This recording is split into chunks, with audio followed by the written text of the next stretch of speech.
Hello and welcome back to another devlog. I know it's been a few months, but now I'm back.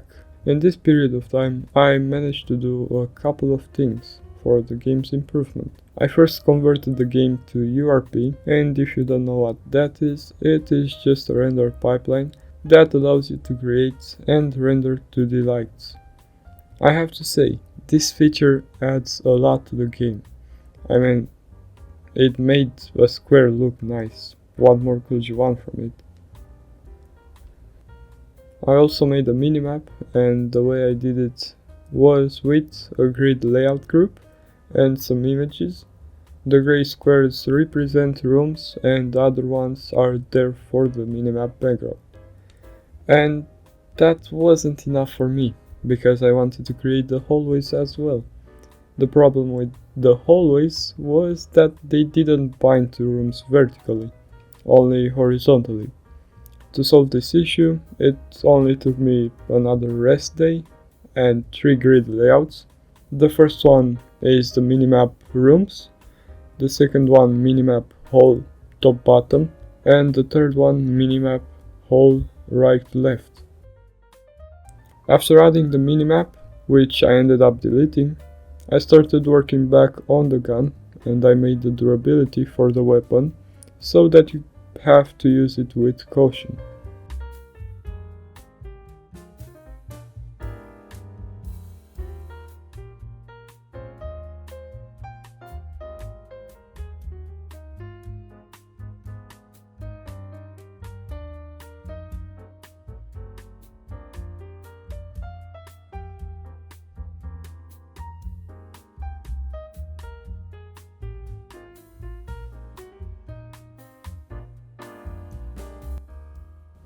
Great, that worked.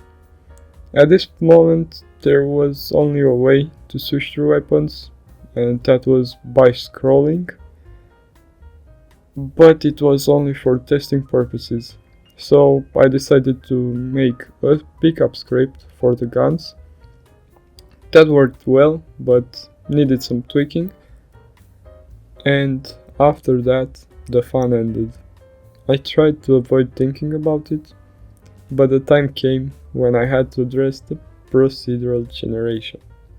And I thought it wouldn't take me a lot, but I was wrong. I mean, it would have been easier if I had followed a tutorial on how to do it, but no, in my brain I thought that it would be cool if I made my own procedural generation. And don't get me wrong, coding a feature by yourself and getting it to work feels nice, but not when you spend 3 months on a feature just to abandon it altogether. As you can see, I retold the entire game.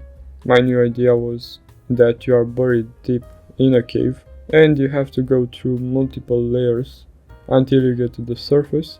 You will find a hidden ladder on each level, but in order to get to it, you have to battle your way through the monsters. I've made 4 reworks of the random shape generator. The first one was based on the circle algorithm, as you can see in the clip. The second one was a close attempt to success. The third one was near perfection, as it erased walls in the way I wanted and filled the holes of one by one, but there were a few walls that were not connected. And the fourth was perfect-ish. It needed some changes, but it had the ability of deleting one by one walls that had no neighbors around. After obtaining what I wanted from the script, I made another one for sorting the rooms and generating the nav mesh. As you can probably see, the dungeon generation isn't done yet, and that is because I took a week or 2 off in order to create the art for the game. Here are a few sketches alongside some early art that won't make it to the game.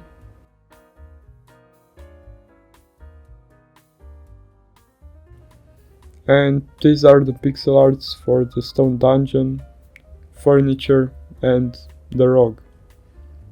I'm not the best at pixel art, I know, and that is why I tried using Blender for PixelArt. But it didn't go as planned because the sprites were too messy and also too textured.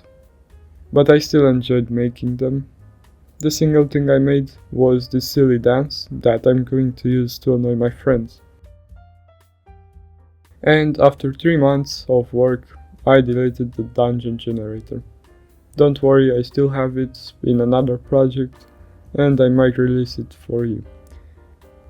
And then replaced it with the best procedural dungeon generator I could find on YouTube.